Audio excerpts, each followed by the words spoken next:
So we're going to start from the top, or? Yeah, actually they can't hardly stare. Let me get that a little closer. Okay. Alrighty. All right, well just explain why you changed the life that you were living before as in IT computer work, to now you're here at the farm and you're getting back to nature, and just explain why you've done this. What's your name first? Oh, I'm Josh Boggs. Okay. My wife and I set off on this crazy, insane adventure for a better life, basically, is what it is. I think we all can agree as a human collective at this point that society at large is nothing but an awful illusion of life.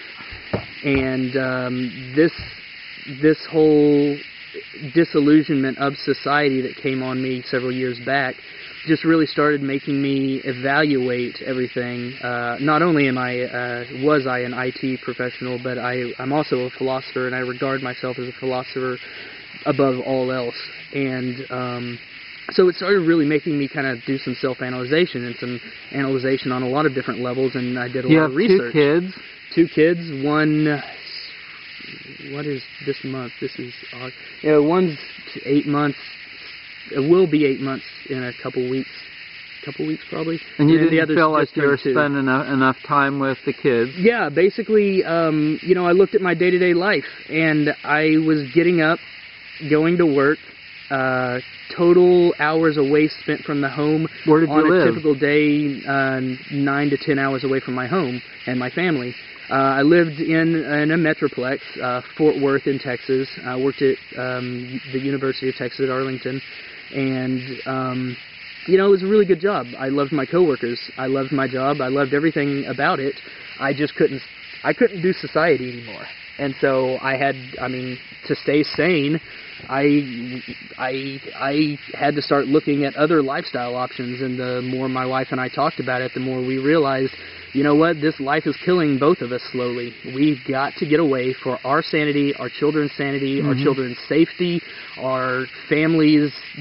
Just that's who we are, and we've fought it for so long because we were under the delusion of society that this is how life's supposed to look. You've got to drive a car. You've got to get this particular type of items. You have to have at least this kind of house. You've got to do this, otherwise you're not successful. No, you know what? I'm way more successful in the last 2 months than I've ever been in my entire life, because now I'm around my family a majority of my day.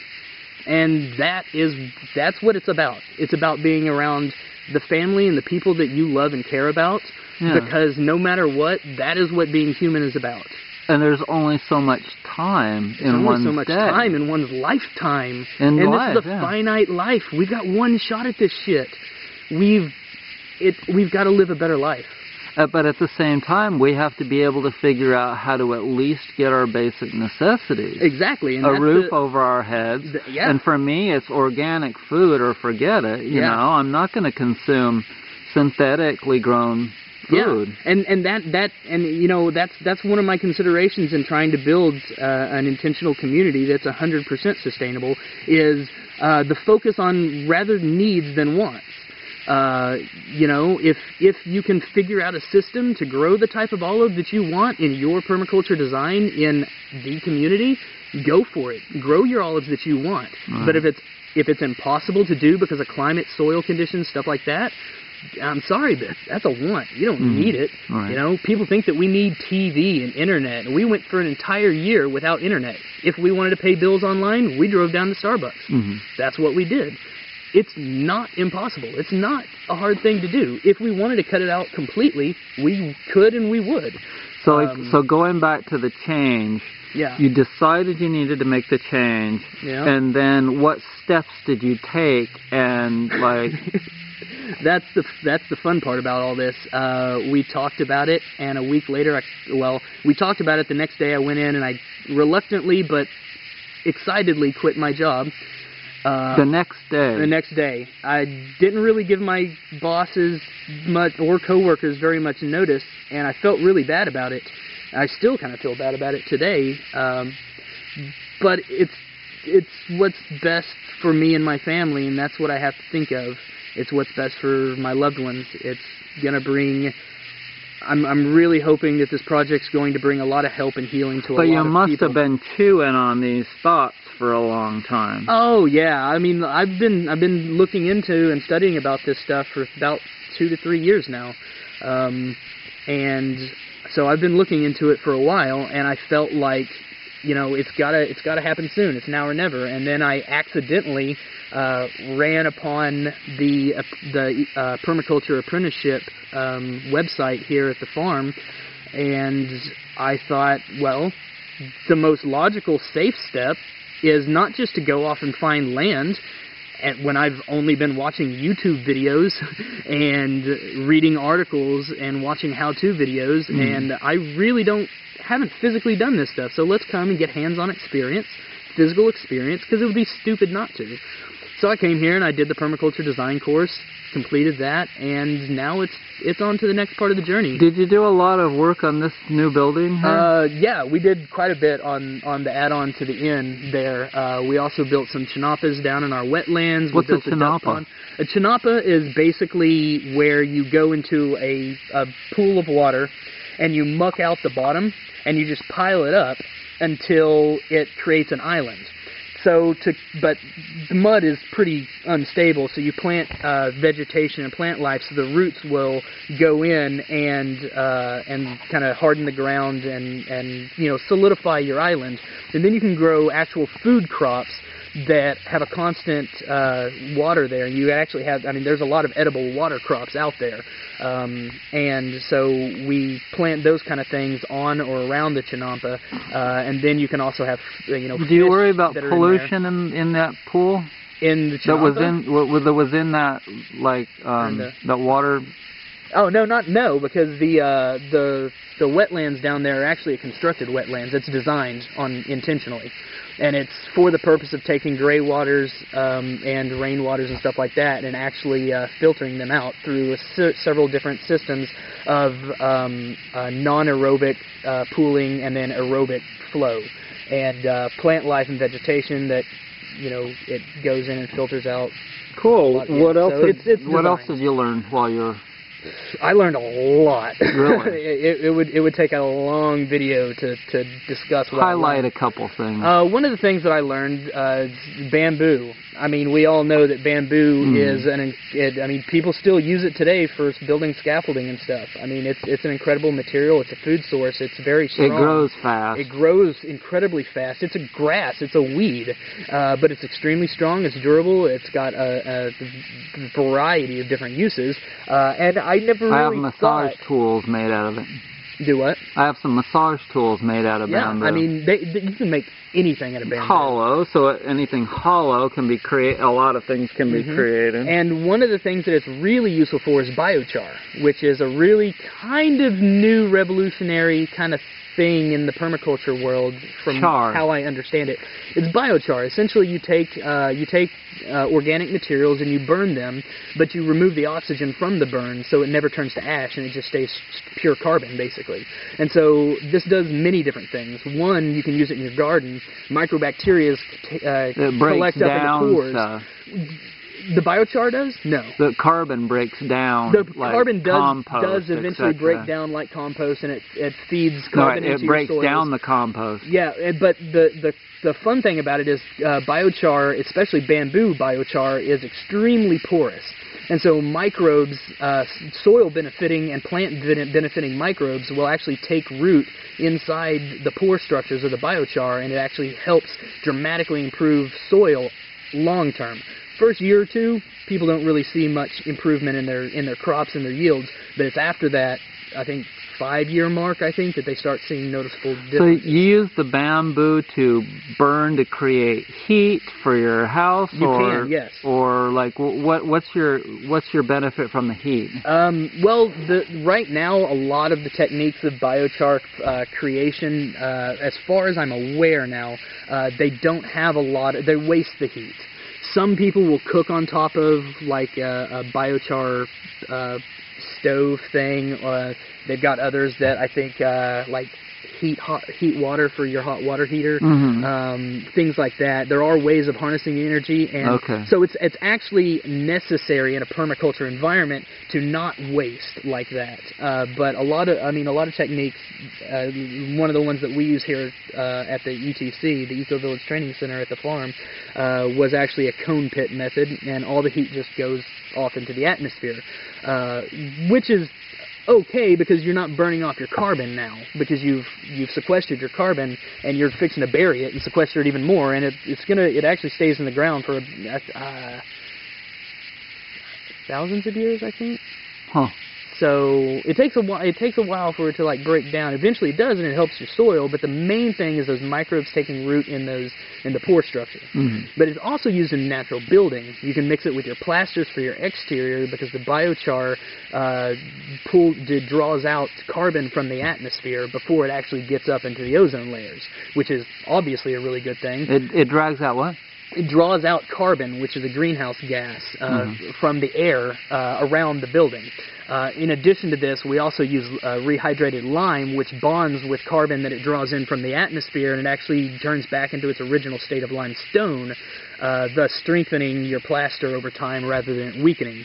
You can also use You can also use biochar on the inside because, again, the microbes take up root in those pore structures, and a lot of their main diet is mold spores and things and other things that we don't really want to breathe from our air inside a building. Cool. So it's actually quite multifaceted. But the reason I bring it up is because biochar is one of the things we use bamboo for, because of its incredible pore structure. It's like pores inside of pores that have pores inside of them, and pores inside of them, and it's just on and on and on, and it's a crazy labyrinth, you know. Mm. And so it's a really good material for using that. But I mean, we use bamboo for a lot of things out here, and it was something that I would have never thought about had I not come here. And it's really good to get out and get your hands dirty and actually experience it, because you will learn things that you will have never even thought of learning. I thought I knew a lot before I came out here and realized I didn't really know as much as I thought I did. I'm very glad I came. Mm-hmm. Now I have a very good foundation to keep learning from and build from, and start using trial and error to build my own thing, because all communities go through trial and error. But okay, let's step back again. Yeah. Tell me, after you quit your job, how long was it before you had packed your shit and got out of Texas? A week. 1 week. And you have a big storage in Texas? No, we actually have a big storage here. We loaded up a U-Haul and we drove it all the way across Texas, Arkansas, to this area? And to Tennessee. We put all of our entire life's belongings into a fairly large storage unit just outside the farm in Summertown. And it sits there, and we've kind of gone back and forth quite a bit over the last couple of months, trying to really get into minimalism and figure out what do we actually need out here. The biggest things we found is we don't need a whole lot. We do need for our kids. Our kids have a lot of stuff. They get bored from toys. People would want to know, like, you don't, of course, we're not nosing to know exactly how much money you've saved, but, like, can you give us some kind of an example of like, what you felt comfortable with? I view money quite differently than most people. I don't like money. I have an extreme aversion to even talking about money. But you know it's required. I mean, you couldn't have moved here without having some money. I mean, we had money. I had my last paycheck. I had You're into computers. My retirement. You know, we had some money saved up. Not nearly enough. But you'd like to have a lot more. Oh, wouldn't everybody like to have a lot more? The thing I'm trying to focus on is not caring about money, because more money can always be made, but moments in life can't. If you skip a moment because you're concerned about the money, you lose out on life, and I'm not doing that anymore. If people will do what really drives them and gives them passion, then the money will come, won't it? Precisely. And that's one of my main focuses on my community, is that one of its main aspects is you're not going to be assigned a job. We're not going to have a list of things that these are positions we need filled to meet needs here. The first question I would ask anybody is, what do you enjoy? What are your passions? What is the thing that you want to do all day, every day. What will make them get up in the morning and excited to wake light up in the their morning? freaking fires? Precisely. For me, I love making mead.